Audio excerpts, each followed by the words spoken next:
Esiet sveicināti, cienījamie radioklausītāji un televīzijas skatītāji. Priecājamies ar jums kopā būt raidījumā, ja mani ļaudis pie mikrofona Tālvalds Talbergs. Sveicinu studijā Rīgas Mateja draudzes mācītāju Ainaru Baštiku. Labdien. Un 7. dienas adventistu Rīgas 1. draudzes mācītāju Ivo Rodertu. Sveicināti. Šodien lasīsim Jesajas 36. nodaļu. Ķēniņa Hiskijas 14. valdīšanas gadā cēlās Asīrijas ķēniņš Sanheribs pret visām stiprajām Jūdas pilsētām un tās ieņēma. Un Asīrijas ķēniņš sūtīja savu karavadoni Rapsaku no Lahišas ar lielu karaspēku pie ķēniņa Hiskijas uz Jeruzalemi. Viņš apmetās pie ūdens vada augšējā dīķa ceļā uz Velētāju tīrumu. Tad izgāja pie viņa namu pārvaldnieks Eliakīms, Hilkijas dēls, ar valsts rakstvedi Sebnu un kancleru Joahu Asafa dēlu. Un Rapsaks tiem sacīja: paziņojiet Hiskijam, tā saka lielais Asīrijas ķēniņš, uz ko tu liec savu cerību. Es saku, tie ir tukši vārdi, ka tev esot pietiekami padoma un spēka, lai karotu. Uz ko tad tu paļaujies, saceldamies pret mani? Nu jā, tu paļaujies uz Ēģipti, uz šo aizlausto niedri, bet kas uz to balstās, tam tās sadurs roku un ievainos. Tāds ir faraons, Ēģiptes ķēniņš, pret visiem, kas uz viņu paļaujas. Un, ja tu man saki, mēs paļaujamies uz to kungu, mūsu dievu, vai tad viņš nav tas pats, kura kalnu svētnīcas un altārus Hiskija novāca un teica Jūdai un Jeruzalemē? Tikai te šā altāra priekšā jums būs pielūgt. Bet salīgstiet ar manu kungu Asīrijas ķēniņu, un es tev došu 2000 zirgu. Parādi, vai vari sadabūt vajadzīgos jātniekus? Kā tad tu gribi uzņemties cīņu ar vienu pašu virspavēlnieku no mana kunga mazākajiem kalpiem? Bet tu tomēr paļaujies uz Ēģipti, ratu un jātnieku dēļ. Es taču ne bez tā kunga, jūsu dieva, gribas nācu pret šo zemi, lai to izpostītu. Tas kungs pats man pavēlēja celties pret šo zemi un to izpostīt. Tad Eliakīms, Sebna un Joahs sacīja Rapsakam: runā ar saviem kalpiem arameiski, mēs to saprotam, bet nerunā ar mums jūdiski šo ļaužu priekšā, kas stāv uz mūra. Un Rapsaka atbildēja: vai tad mans kungs mani sūtīja tikai pie tava kunga un pie tevis runāt šos vārdus, bet ne taisni pie tiem vīriem, kas stāv uz mūra, kam kopā ar jums būs jāēd savi izkārnījumi un jādzer savi mīzeli? Tad Rapsaks nostājās un teica stiprā balsī jūdiski: uzklausiet lielā ķēniņa, Asīrijas ķēniņa vārdus. Tā saka jums ķēniņš, lai Hiskija jūs nepieviļ, jo viņš nevar jūs glābt. Un Hiskija, lai jūs neapmierina ar Dievu, to kungu, kad viņš saka: tas kungs droši vien mūs izglābs, mūsu pilsēta nekritīs Asīrijas ķēniņa rokās. Neklausieties uz Hiskiju, jo tā saka jums Asīrijas ķēniņš: slēdziet mieru ar mani un uzticieties man. Tad ik viens ēdīs no sava paša vīna koka, un ik viens no sava paša vīģes koka, un dzers ūdeni no savas paša akas, kamēr es nākšu un vedīšu jūs zemē, kas tāda pati kā jūsējā, labības un vīna pilna, zemē, kas maizes un vīna dārza pilna. Hiskija tikai, lai jūs nepieviļ, kad viņš saka: tas kungs mūs izglābs. Vai tad kāds no citu tautu dieviem ir savu zemi izglābis no Asīrijas ķēniņa rokas? Kur ir Hamatas un Arpadas dievi? Kur ir Sefarvajima dievs, vai tie Samariju izglāba no manas rokas? Kur ir kāds no šo zemju dieviem, kas savu zemi būtu izglābis no manas rokas? Kā tad Dievs, tas kungs, lai izglābtu Jeruzalemi no manas varas? Tad viņi cieta klusu un neatbildēja viņam neviena vārda, jo ķēniņš bija viņiem pavēlējis, jūs neatbildiet viņam. Tad atgriezās namu pārvaldnieks Eliakīms, Hilkija dēls, valsts rakstvedis Sebna un kanclers Joahs, Asafa dēls, pie Hiskijas ar saplēstām drēbēm un atstāstīja viņam, ko Rapsaks teicis. Tā bija 36. nodaļa Jesejas grāmatā. Reizē liekas tā, vēsturiska situācija, protams, tāda ir notikusi. Un kāds mums tur šodien, kāda mums vajadzība par to atcerēties, vispār priekš kam tur to veco derību atkal no jauna celt un paskaties, tur skan visādas rupjības un brīžiem ir tā, ka tu nevar saprast lasīt vai nelasīt. Runā skaļi. Jā, runā skaļi. Un jo skaļāk runā, jo tur viņi vecajā derībā, jo rupjāk viņi runā. Jā. Bet tāpat laikā ir ļoti saistoši nodaļa, jeb es viņu redzu, ka tāda līdzīga situācija ir arī šobrīd. Lūdzu, brāļi, ko jūs domājat? Protams, šī nodaļa jau ir ļoti saistīta arī ar nākošām, un faktiski par ķēniņa Hiskiju jau ir ļoti daudz rakstīts gan otrā ķēniņa grāmatā, gan otrā laika grāmatā. Un tur, man liekas, otrā ķēniņa 18. nodaļā ir rakstīts, kad Hiskija bija viens no visu laiku vislabākajiem, dievbijīgākajiem ķēniņiem. Viņš valdīja 29 gadus, 25 gadu vecumā viņš kļuva par ķēniņu. Un man liekas, šie notikumi, kas 36. nodaļā šeit sāk parādīties, faktiski, ja mēs tā apkopotu, uzdod tādu jautājumu, ko darīt lielu pārbaudījumu priekšā, jeb ko darīt lielu izaicinājumu vai problēmu priekšā, jeb arī, kam paklausīt, jeb kādam padomam sekot, kad tava dzīve vai arī pat tauta stāv ļoti lielu izaicinājumu priekšā. Un mēs redzam šo situāciju, kad no vienas puses Hiskija un Jūda ir tuvu galam, jo Asirijas ķēniņš bija tikko pakļāvis un aizvedis gūstā 10 Izraēļu ciltis. Un savukārt no otras puses ir Asīrijas ķēniņš, kas visu pasauli gan arī tajā laikā ir pakļāvis, iekarojis. Un kā rīkoties tādā situācijā? Un mēs varam teikt, labi, tur ir Dievs, bet vai tad 10 Izraēļu ciltīs neviens dievbijīgs cilvēks nebija? Un tāpat viņi visi tika izpostīti, iznīcināti, aizvest prom trimdā. Un tāpēc, man liekas, tas jautājums un tā nodaļa ir ļoti aktuāla un ļoti arī pamācoša. Ko darīt lielu izaicinājumu priekšā. Un Mārtiņš Luters jau šo nodaļu rakstot, viņš saka, ka faktiski šī nodaļa un arī pārējās ir tāda himna ticībai. Vai ne, ka neskatoties ne uz ko, vai ne, tu tomēr paļaujies un tici tam kungam. Jā, lūdzu.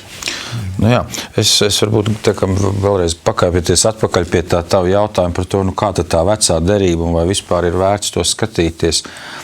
Es jau esmu tajās domās, ka ir vērts, jo kaut vai tāpēc, ka faktiski arī jauno derību un to, ko Kristus dara, kas, protams, ir kulminācija visam, var jau saprast tikai izsekojot tai izaugsmei, attīstībai cauri. Nu, kā tad bija? Kā bija ar to Dievu tautu? Kā viņi rīkojās? Kāpēc nonāca? Tā kā arī tīri vēsturiski, šie fakti ir būtiski. Bet tad jau tas otrs, kas jau šeit tika pieminēts, šis senais notikums kaut ko liek pārdomāt mums, jo parasti jau ir kaut vai tad, kad mēs lasām stāstus, skatāmies kādas filmas, labi, var jau būt, ka kāds to tā dara arī tīri izklaidēji.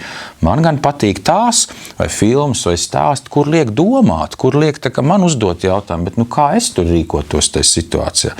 Un, manuprāt, arī tas šeit ir. Mums katram vairāk, mazāk ir kādas atbildības, un ja tagad pie mums konkrēti vēršas ar ļoti konkrētiem draudiem, ja pat varbūt piesola kaut ko aicinājumiem, ko tad tagad izvēlēties?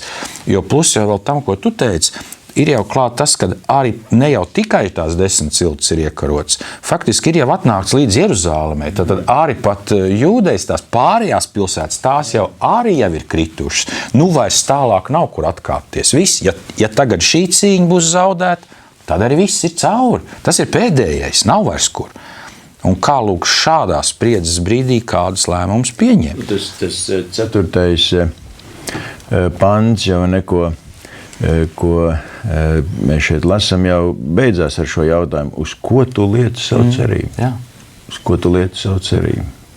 Bet redz, te kā tiek pasniegts, un parasti jau tas tā dzīvē notiek. Tas, kurš nāk un tev draud, viņš vienmēr nāk ar šiem vārdiem, 4. pantā. Lielais Asīrijas ķēniņš, varenais. Un tu vispār, ko tu te iedomājies? Un kas tu tāds esi? Ziniet, tad, kad es lasīju šo visu nodeļu, tad man visu laiku tā paralēli skanēja, tu mazais ganāmais pulciņš, tu mazais ganāmais pulciņš. Pagaidi, pret milzīgi lielo armiju. Ko tad var izdarīt viens mazs ganāmais pulciņš? Kristus tā saka. Bet tā jau arī bija. Taču bija pēc Kristus augšām celšanās un uzbraukšanas debesīs, mācekļi palika tiešām 12, labi, tur bija drusku vairāk, varbūt ap 100, vai ne? Bet tieši tā jau arī bija, kad tas mazais ganāmais pulciņš beigās sāk šo uzvaras gājienu. Labi, bet te mēs lasām, tu paļaujies uz Ēģipti. Jūs jau zināt, brāļi, es vienmēr uzreiz skatos mūsdienās. Uz ko mēs paļaujamies? Uz ko? Mēs paļaujamies arī savā veidā uz Ēģipti. Ne vārdu šī tiešajā nozīmē, bet mēs paļaujamies uz to, kurš ir stiprāks. Jo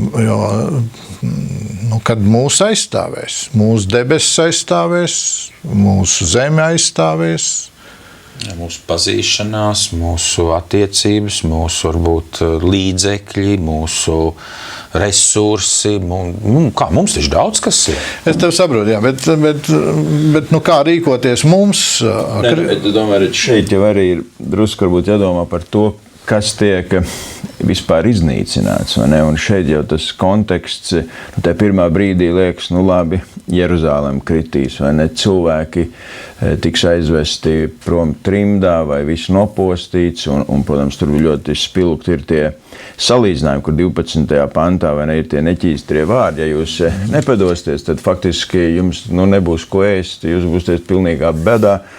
Un tad viņš tur 17. pantā saka, bet ja jūs nāksiet pie mums, vai ne, jūs būs labības un vīna pa pilnam, maizes, vīna dārza, ūdens un milzīgs tas kontrasts un arī kārdinājums ir tieši šajā laicīgajā pasaulē. Bet īstenībā jau tie Asīrijas ķēniņš sūtņi jau faktiski arī izsmej un apšauba, ka Dievs ir varens un ka viņš spēj glābt. Un es domāju, tā viena līmeņa problēma ir, ka mēs gribam saglabāt savu laicīgo varu vai mantisko stāvokli un situāciju. Bet daudz grūtāk un problemātiski ir, ja atņem to ticību, uz ko mēs savu dzīvi balstam, ticību uz Dievu. Un viņš jau, te jau apšauba to kungu un Dievu. Viņš pat saka, man jau tas tavs Dievs teica, ka man jānāk uz šo zemi un izpostīt. Dievs jau man to teica. Citiem vārdiem, viņš grib apšaubīt, ka Hiskija, kas bija dievbijīgs ķēniņš, ka viņš vairs nav Dieva žēlstībā un Dieva sveitībā, ka viņš ir kaut ko sagrēkojies, ka viņš ir kaut ko darījis Dievam nepareizi un ka Dievs ir no viņa novērsies. Un es domāju, ka šie pārbaudījumi jau vienmēr ir tas izaicinājums, vai mēs tikai nesatraucamies par šo laicīgo, vai mēs tomēr nesatraucamies, ka mēs pazaudējam savu ticību, kas dod mums sadraudzību ar Dievu mūžīgo dzīvību.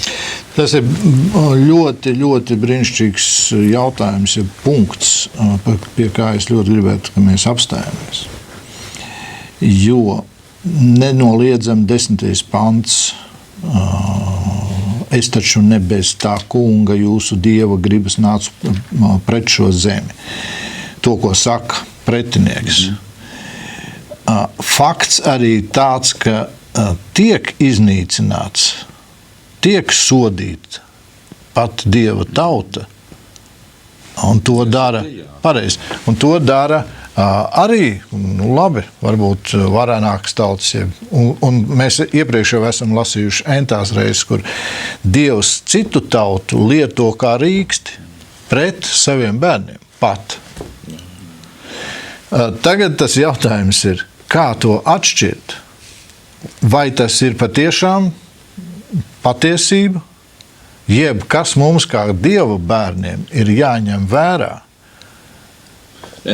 Ivo jau šeit jau runājām pirms raidījuma, mēs drusku runājam par to, ka, kad tur tajā 11. pantā viņi šie asīriešu ķēniņi sūti, viņi pietiekoši izglītoti bija un tā tad arī saprata to situāciju, kurā ir Jeruzalemes iedzīvotāji. Vai ne, viņš nevis runā arameiski, kas bija saruna valoda, bet jūdiski. Vai ne, tad viens no tiem skaidrojumiem, ka tā ir reliģiskā valoda, ar ko kalpoja priesteri templī. Un tātad, ja viņš šo 10. pantu, šo ziņu saka, ka ne bez tā kunga Dieva gribas mēs nācām šo zemi izpostīt, un viņš to saka reliģiskā, jeb liturģiskā valodā, tad tiem iedzīvotājiem var lidot pagabēt, viņš tiešām kā Dievs runā. Tas ir Dieva prāt, redz, kā Dievs ir. Jo tajā dievkalpošanas valodā kaut kas tiek pateikts, izmantots, teiksim, tās nianses. Vēl jau ir varbūt jāpieliek mazliet vien nianses klāt. Tas ir tas, ko viņš saka tur no 19. 20. pāns. Tajā laikā bija tomēr arī jūdu šajā cilvēku ļaužu, jeb Dieva tautas vidē, nevienmēr ļoti skaidri izpratni par to, ka ir viens vienīgs īsts Dievs un ka pārējie visi ir tikai pagāni. Jā, protams, es šajā brīdī neapšaubu, teiksim, tur ķēniņa, Hiskijas, viņa ticība vai attieksme, bet tajos cilvēkos, cik mēs arī lasām no tās vēstures, tur tā izpratne bija ļoti dažāda. Un viena no tām izpratnēm ir, ka katrai teritorijai ir tā kā savs dievs. Un arī faktiski tas ir lielā mērā, tātad, ja šie cilvēki, kur uz tā mūra stāv un dzird un klausās tagad, arī viņiem tagad šo ticību liek apšaubīt. Labi, jums pat ir jūsējais, ir jau ok. Bet vai tie citi, tie pasargāja, tie izglāba tās viņu tautas? Ja? Un ja cilvēkiem ir šāds pasaules uzskats vai redzējums, arī tas ļoti, ļoti spēcīgs, tāds kā uzbrauciens, varētu teikt, ir liels kārdinājums sākt šaubīties. Atgriežos pie tā jautājuma, ko tu teici, kā tas ir šodien, kad mēs arī visu laiku ladzinām, ka te NATO mūs sargās un atkal te no Angļi iebrauks un vēl citi te mainīsies. Un kad, tas jau ir tas, ko tie asīrijas sūtņi saka, tu paļaujies uz Ēģiptu, to salauzto niederi. Vai ne? Un mums jau arī ļoti liels kārdinājums visas problēmas atrisināt ar kādu stiprāku palīdzību, kuram padoties un pakļauties. Vai ne? Bet viņš jau pats faktiski arī dod raksturojumu, ka ka tā ir tāda aizlausta niedra, kas jau īstenībā neko milzīgi risināt nevar. Un ja mēs tā padomājam, ka šodien notiek tepat Eiropā, jeb ap Eiropu, tad redz, ka tāda tautas staigāšana un tāda neziņa ir ar visu milzīgo NATO spēju un varenību, vai ne, haoss ir tāds, kāds pēc otrā pasaules kara nav bijis. Bet tad, vai ne, kad viņš pats dod it kā šo priekšlikumu, tad paļauties uz Ēģiptes varenību, tad viņš arī saka, tad paļaujies uz to kungu mūsu Dievu, bet viņš jau no tevis ir atkāpies, vai ne? Un faktiski jau, kā mēs vēlāk tur lasot redzam, tad īstenībā jau vienīgais, kas arī paglāba Jeruzālēmu un Hiskiju un iedzīvotājs, ka tur neviens asīrietis neienāca un neviena bulta nebija izšaut, bija varenais Dievs, kas sēja tur sajukumu. Pasaka, lūdzu, Ainar, kas ir tas centrālais, kam ir jābūt? Es gribu, lai Latvija arī tā notiek.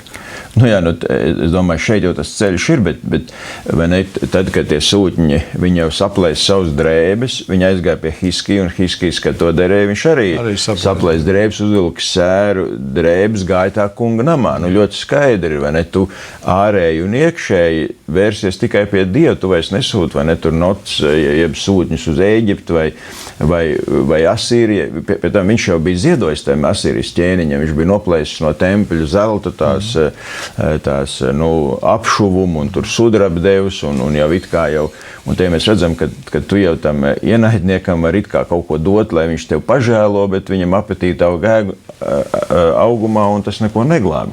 Un agru vai vēl, vai ne, viņš paņems tev visu, ja tu viņam iedod mazo pirkstiņu. Bet tas ceļš jau šeit ir ļoti skaidrs, vai ne, kad ķēniņš saprat, kad īstenībā cilvēcīgi šeit nav nekādu risinājumu. Viņš jau smējās, viņš saka, es tev iedošu 2000 zirgus dabo jātnieks. Ja teikt, es tev iedošu 2000 tos tankus vai iznīcinātājs, tad dabo tankus savu vidī. Un skaidrs, ka ne Latvijai nekur viņi pat varbūt 20 nevarētu dabūt. Vai ne? Un faktiski cilvēcīgi ir pilnīgi bezizēja. Un mēs jau šodien, vai ne, protams, arī klausām visādus tur eksperts un padomdevējs un gudrinieks, bet faktiski tā ir tāda īslaicīga sevis apmānīšana. Un tad, kad visā līmenī, vai ne, mēs, ko tas nozīmē, plēst drēbes vai sēr, tas nozīmē, kad faktiski mana dzīve ir beigusies, kad vienīgais, ko es varu, tas ir uz Dievu paļauties. Vai ne? Mēs jau neviens, ar sirdu un drebēšanu, ar kaukšanu, ar raudāšanu, ar gavēšanu, ar nožēlu nekad jau uz Dievu tā nevēršamies. Varbūt tad, kad es nezinu, ka bija otrais pasaules karš vai kaut kā tā. Mazlietiņ, kad barikādās bija tie brīži.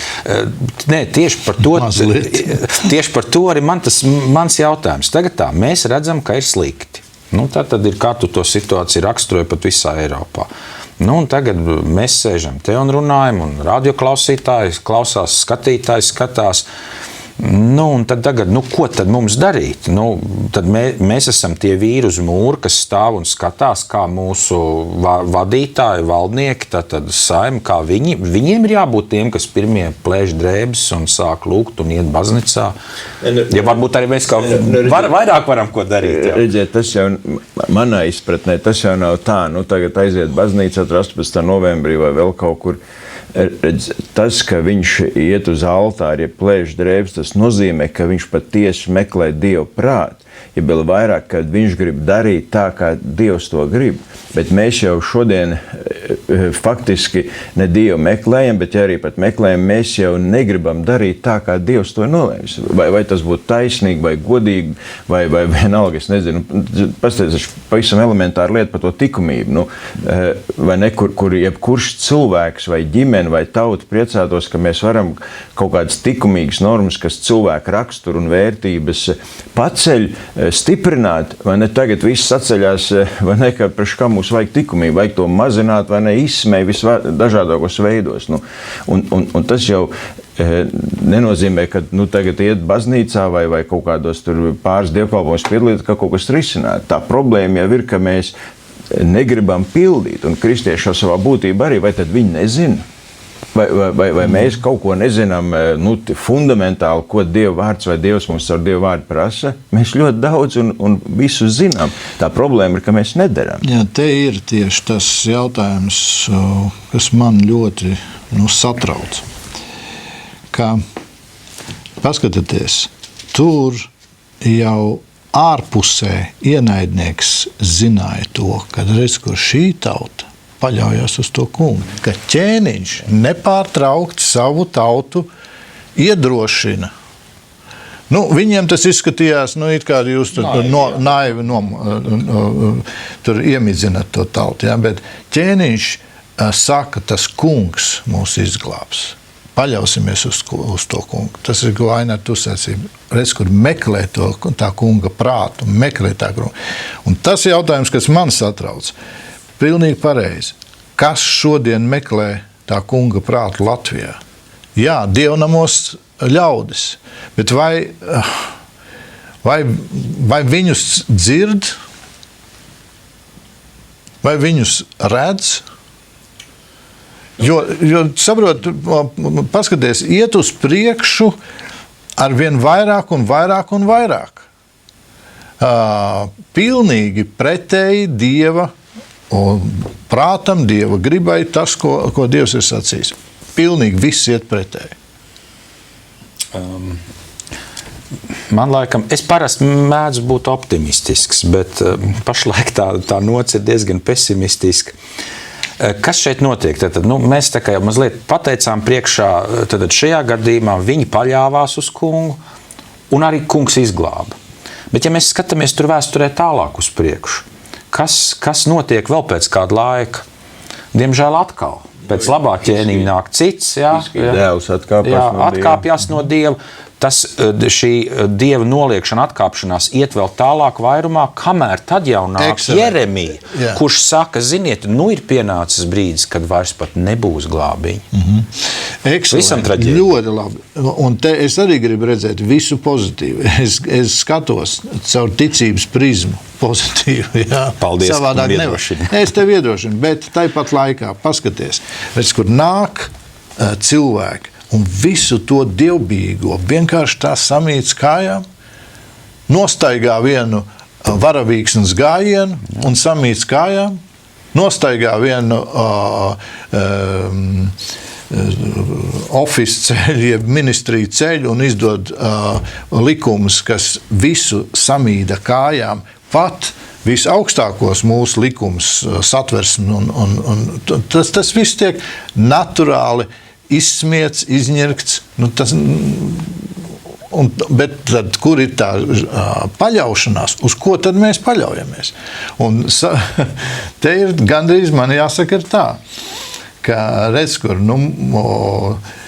mūs iemidzina, viss būs kārtībā, 5. pants mūs sargā, viss būs kārtībā, visa drošība ir brīnišķīga, jā, integrācija notiek pilnā sparā, integrēsim visus jaunos, viss būs kārtībā, un patiesībā ar vien lielāks haoss, ar vien lielāku nekārtību notiek. Ne tā? Jā, tas jautājums jau ir, protams, kāpēc tas notiek, kas to izraisa, kāds ir tas cēlonis, un šeit, domāju, šeit jau arī, faktiski tā visa diskusija vai ņemšanās, ja tā var teikt, tiek novirzīta uz kaut kādām sekundārām lietām, kā tagad tur pieņems, kā integrēs, vai viņi paliks vai ne. Bet ļoti reti jau, kad dzird vispār iemeslu, kāpēc tas tā ir noticis, vai ne? Kāpēc vispār viņi bēg, vai ne? Kas tur šajās valstīs tāds gadījies, vai ne? Kas bija par iemeslu, vai ne? Un es domāju, tādā pašā hausā jau faktiski arī tiek veidot katra individuāla cilvēka dzīve. Vai ne, kur tu vairs nesaproti, kas ir likumīgs, kas nav likumīgs, kas ir vērtīgs, kas ne, uz ko vajadzētu censties, uz ko ne. Un acīm redzot, tātad šodien ir tā, kad, kā jau postmodernismā kādreiz sacīja, vai ne, kad visiem, kad nav vairs nekāda skaidrība un noteiktība, un līdz ar to Nu, protams, daudz vieglāk ir ar cilvēku prātiem vai dzīvēm manipulēt. Un tieši tāpēc ir ļoti svarīgi, tā kā Hiskī, kas ļoti skaidru, nepārprotami, vai ne pat ko izspiest atzīt, vai ne viņa ienaidnieki, kad tas kungs jūs glābs. Viņš vai izsmēja vai kā, bet viņš nepārtraukti zina, kad Hiskī paļaujas uz Dievu, vai ne? Un ka viņš saka, tas kungs mūs glābs. Viņš saka, uz ko tu lietas, ja tie tukši vārdi, vai ne, tur 5. pants, ka tev esot pietiekami padoma un spēka, lai karot. Uz ko tad tu paļaujies, saceldamies pret mani, vai ne? Un tas jau gan cilvēkiem, gan valstī, vai ne, nav ne tā pietiekamā padoma, ne arī spēka. Un tad ir, vai ne, 5. pantu un visādi citas aktivitātes, vai ne, kas faktiski ir tikai tāds, es teiktu, izmisuma vai grābstīšanās. Jā, tāpēc man jau šķiet labi, mēs varam vienā līmenī šodienā skaidrot to tieši ar to valdība pieņem lēmumus, bēgļi, mēs tur, kurš uz ko paļausies, uz NATO vai uz ko. Bet tu jau tā kā iezīmēji ar to virzienu, kas, manuprāt, ir tas nākošais šodienas skatījuma līmenis, kad mēs paši katrs uzdodam to jautājumu, mūsu ģimenes. Un tagad mana ģimene. Tāpat ir savi priecīgi brīži, ir kādi izaicinājumi, un tā ir katram notiek. Es saprotu, ka lielākā daļa, kas mūs klausās, skatās, arī to piedzīvo. Tad kā mēs savā ikdienas individuālajā dzīvē, uz ko mēs paļaujamies? Jo tur jau arī tā pati cīņa ir ļaunums, šis te globālais, pat viss universs ļaunums, kas ir vēlns sātana, vienalga, kā mēs to saukt, šajā pusē. Tas ir tas, kas mūs izaicina. Uz ko jūs paļaujaties? Tas spiediens jau ir arī tas pats. Un pareizi tu saki, un tajā pat laikā, vai šodien tavuprāt mums, es tagad runāju par mums, par Dievu bērniem, kristiešiem, kur saprotam Dievu varenību, Dievu spēku, kur esam piedzīvojuši to, ka viņš arī izglābi no situācijām, vienalga no karabriesmām. Vai šodien mums ir tik stipra paļaušanās, ka mēs pasakām, nē, mēs nelocīsim ceļus cita Dieva priekšā. Jā. Mēs paliksim uzticīgi savam Dievam. Vienīgam Dievam dzīvojam. Jo es domāju, šī nodaļa un arī pārējās, viņas jau ļoti parāda ļoti skaidru konsekvenci, ka Hiskī nesvaidās. Tieši tā. Ka viņš neskraida vai kaut kādā veidā tur nešaudās no vienas kaut gan to, ko jau tu sacīji, viņš jau bija, jau noplēsis jau zeltu. Viņš no sākuma, teiksim, tu jau varbūt tās tīras cieņas vai varbūt tās, aiz draudzības jau kaut kādas dāvanas vai mesls dod šakatā, bet es domāju, tā konservatīvā, mēs teikt, jeb tā konsekventā pārliecība turēties pie Dieva, kas beigās arī šajā gadījumā arī viņus izglāba. Un tā kā es domāju par Eiropu, jau arī šeit, tagad nāk tik daudz bēgļu ar citu valodu, citu kultūru, citu izpratni par vērtībām. Un ko tad mēs pat neesam gatavi pieņemt kaut kādus noteikumus, kas arī viņiem būtu jāpild, ja viņi ir svešā zemē, svešā vietā. Vai ne? Mēs tur brīvi kaut kādas tur demokrātiskas normas vai kādas, bet mums jau būtu ļoti skaidri jādefinē, kāda ir mūsu izpratne. Es kaut vai par darba kultūru, par sadzīvi, par attiecībām, par ārējo izskatu, nemaz nerunājot par ticību un vērtībām.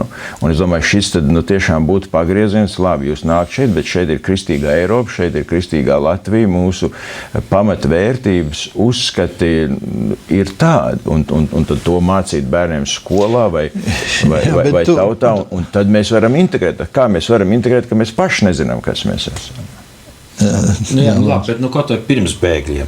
Vai tad, nē, es jau arī tā gribētu teikt, runāt un ticēt kristīga Eiropa, kristīgas vērtības. Pirms viss šīs bēgļu krīzes mēs esam ļoti kristīga Eiropa. Ar milzīgi kristīgām vērtībām. Gadiem tā. Nu, un tagad ir pirmā problēma, kur nu mums būtu jāpaliek uzticīgi. Tas ir kā savu veidu, kā Dieva tautai. Viņai arī kaut kāda svētība nāk līdz, kaut arī ļoti bieži viņi vispār Dieva ceļus neveic. Un arī tā Eiropai, ja mēs skatāmies visa tā izpratne, gan tiesiskā, gan arī tā pati spēja, runas vai vārdu, vai izteikšanās brīvība, vai palīdzēšana, vai ziedošanās, tās jau viss balstās kristietībā. Viss sociālā kalpošana jau faktiski ir viss kristīgā tradīcijā balstīta, un kaut arī varbūt ļoti daudz cilvēku vispār nav ne kristieši, ne vispār kaut ko saprot no tā, viņi joprojām turpina to kristīgo mantojumu lietot un tajā dzīvot, kas šeit ir radies. Un tāpēc būtu muļķīgi, ja mēs to nonicinām vai izsmejam no tā atsakamies. Viņš jau, es saku, kā svētība jau kādu laiku vēl rietas pat, vai ne, kā nauda tavā kontā kādu laiku, ja viņa vēl var tik lietot, bet, katrai lietai būs arī savs noslēgums. Jā, tāpēc, manuprāt, jau ir tas, no kā varbūt arī man tā reizēm ir bail, ka tas, kas šeit notiek, tā būtībā tā lielā palikša izšķiršanās par palikt uzticīgiem, palikt un tad vērsties tikai pie Dievu, paļauties tikai uz Dievu, ir īstenībā tad, kad tā krīze ir visdziļākā. Un tāpēc tā reizēm liekas, cik tālu, kas mums vēl būs jāpiedzīvo, lai tas, ko tu saki, un es tam pilnīgi piekrītu, kad ir uz kristīgām vērtībām, uz kristīgo redzējumu balstīts, kurā brīdī mums ir tik daudz arī mūsu tautā tas redzējums, tā potenciāli, lai mēs saprastu un teiktu, jā, mēs paliksim uzticīgi Dievam, tas ir tas, pie kā mēs turamies paliekam. Jo, redz, es domāju, tur no tā, no 18. panta līdz tālāk, redz, tur jau tie asīriešu sūtņi saka, Hiskī, tikai lai jūs nepieviļ, kad viņš saka, tas kungs mūs izglābs. Vai ne? Tie ienaidnieki pasaka, nevajag uz to Hiskiju tā paļauties, jo tagad Dievs ir ar mums, nevis aiz viņu, un ka Hiskija joprojām tur sludina, tas kungs mūs izglābs. Un tad viņš paskaidro, ko tas nozīmē. Un tad viņš piemin tos kaut kādas dieviņas, kas nemaz nav īstais Dievs. Un redziet, te jau arī notiek tā transformācija, kad lai apliecinātu īsto un mūžīgo un vienīgo Dievu, viņi tiek aizstāti ar kaut kādiem dieviņiem, kas it kā arī varētu būt Dievs. Skaidrs, ka tie nevar izglābt, bet nevis, tad, pateikt, ko Dievs ir darījis vienīgais, bet viņu sāk interpretēt ar kaut kādām mazākām lietām. Bet faktiski jau ir tā, ka ja mēs paši esam piedzīvojuši, ko Dievs ir darījis manā dzīvē, manas valsts dzīvē, manas tautas dzīvē, tad es varu stāvēt uz to, un man ir arī pārliecība, kungs, protams, es dzīvoju, es mēģinu darīt, ne mani labie darbi glābj, ne mani, ne manu valsti, bet uz Dieva žēlastību. Ja šodien, ja mēs redzam, vienalga vai ģimenes jautājums, vai bērnu jautājums, vai audzināšanas, vai likumības, vai morāls, vai vienalga valstiskā līmenī, visi jēdzieni faktiski ir izkropļoti, ir nomainīti, ir padarīti tādi, ka tur vairs nav ne sākums, ne beigas. Dievvvārdā ir sākums un beigas. Bet te ir faktiski, un ja upei nav krasta, tad tas ir purvs. Un šajā purvā, ja cilvēks dzīvo, un vēl vairāk, mēs Dievu bērni tiekam pieradināti pie tā vispārīgā, visa tā, it kā, var arī tā. Kāpēc tu nevar tā? Kāpēc tu tikai saki vienīgais Jēzus Kristus? Kāpēc tad tikai viens ceļš ir pie Dieva? Taču ir entie ceļi. Un visi mēs nonāksim pie Dieva. Tur jāsaka, ir pilnīgi taisnība. Jā, mīļie draugi. Vienalga, kam jūs šodien ticat, kam jūs šodien lokat savus ceļus, jūs vienalga locīsiet mana dzīvā Dieva priekšā. To raksta Dieva vārds. Slava Dievam par to. Un visi ceļi locīsies, un visas mēles teiks un atzīs to kungu. Tikai jautājums, pagaidi, vai tevi atstums, vai tevi pieņems, vai tu būsi saņēmis glābšanu, jeb tev aizraidīs projām un pateiks, mīļais draugs, tu visu savu mūžu esi nepareizam Dievam kalpojis. Nē, es tikai turpinu te jau Salamana mācītājs 11. nodaļā jau to saka, tu jau vari darīt, kā tu gribi, un iet, kur tavs sirds kāro, un pa ceļiem, kas tev patīk, un labi justies, un būt priecīgs un laimīgs, bet tikai neaizmirst, ka beigās tev par visu to būs jāatbild, tev būs jāstājas tiesas priekšā. Nu. Ja, un tāpēc, manuprāt, kas tad bija? Ķēniņš Hiskija bija tas, kurš bija par to runājis un teicis. Viņš jau bija runājis ar cilvēkiem un teicis, mēs paļausimies uz Dievu. Viņš tā kā ir sajūta, ka viņš ir tas iedvesmotājs šajā gadījumā. Un tāpēc tas ir, es to dzirdu kā tādu sev atgādinājumu. Es gribu arī jums, mīļie brāļi, teikt to.